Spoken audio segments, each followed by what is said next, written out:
मीरपुर नाम के शहर में तेजस अपनी पत्नी नीरू के साथ रहता था। पति पत्नी दोनों ही नौकरी करते थे।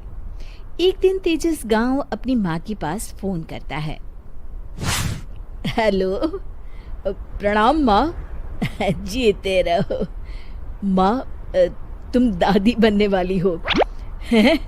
अरे वाह, ठीक है बेटा, मैं कल ही आती हूँ। जब माँ जी शहर पहुंची तो बेटे बहू ने बहुत अच्छे से स्वागत किया। लीजिए माँ जी, चाय।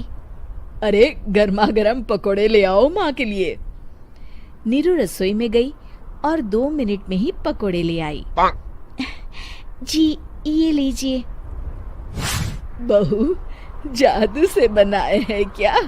अभी तो रसोई में गई थी। यम्मी। माँ जी, शीला रसोई में पकोड़े तल रही है, मैं बस लेकर आई।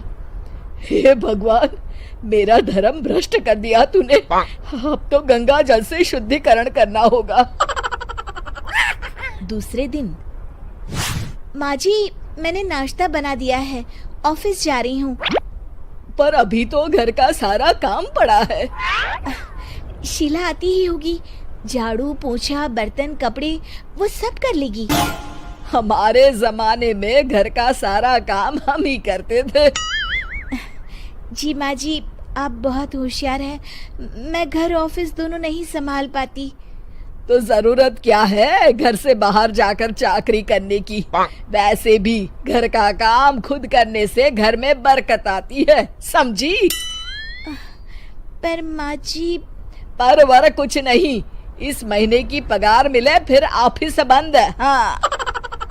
रात को नीरू तेजस से कहती है, सुनिए जी, माँ जी बोल रही थी कि मैं नौकरी छोड़ दूं। वैसे ठीक ही तो है, अभी तुम्हें आराम की जरूरत है। फिर भी आराम कहाँ, शीला को छुड़ाने के लिए बोल रही थी। तो अब 24 घंटे में इतना काम तो कर ही सकती हो। पर जॉब पसंद है मुझे, घर पर मन नहीं लगेगा। अगले दिन जब दोनों ऑफिस के लिए निकल रहे थे, मेरी तो कोई कीमत ही नहीं है इस घर में।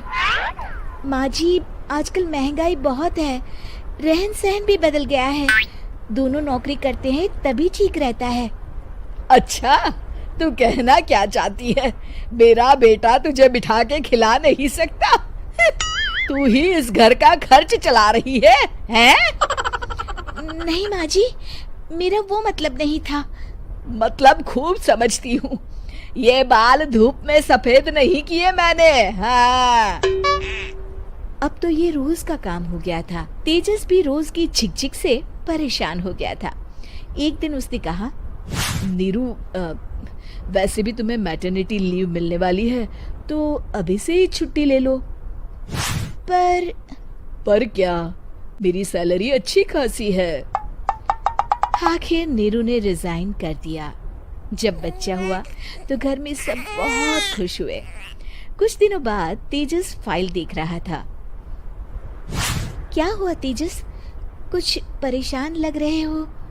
हाँ, वो हमारी जितनी सेविंग्स थी वो तो हॉस्पिटल में और छठी के फंक्शन में खत्म हो गई है नीरू।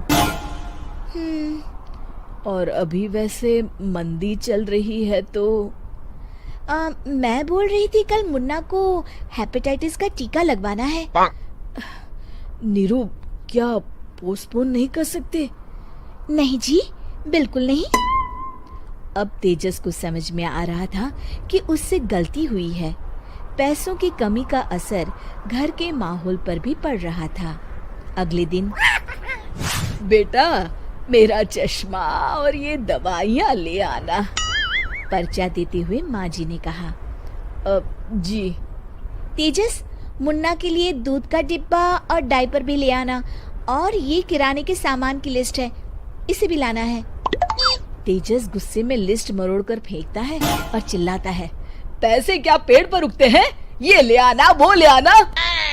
अरे, पर ये जरूरत का सामान ही है।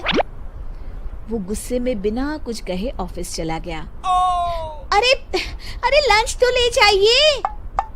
नीरू दौड़कर डिब्बा पकड़ाती है। एक दिन खाना खाने के बाद, नीरू, अब तो मुन्ना कुछ बड़ा हो गया, तो अब तुम वापस ज्वाइन कर लो ना जॉब। पर इस रिसेशन में जॉब मिलना बहुत मुश्किल है। ट्राई तो करो। फिर मुन्ना? माँ जी है ना, और एक फुल टाइम मेड भी लगा लेंगे। पर माँ जी, उन्हें तो पसंद नहीं। तभी माँ जी वहाँ आ जाती है और प्यार से नीरू के सर पर हाथ फेरते हुए बोलती है, अब मेरी समझ में आ गया बहू, पहले के और अब के समय में अंतर है। तुम काम शुरू करो, मुन्ना की जिम्मेदारी मेरी। मेरी प्यारी माँ जी। ये कहकर नीरू उनके गले लग गई। शिक्षा, परिवर्तन संसार का नियम है, हमें भी समय के साथ चलना चाहिए।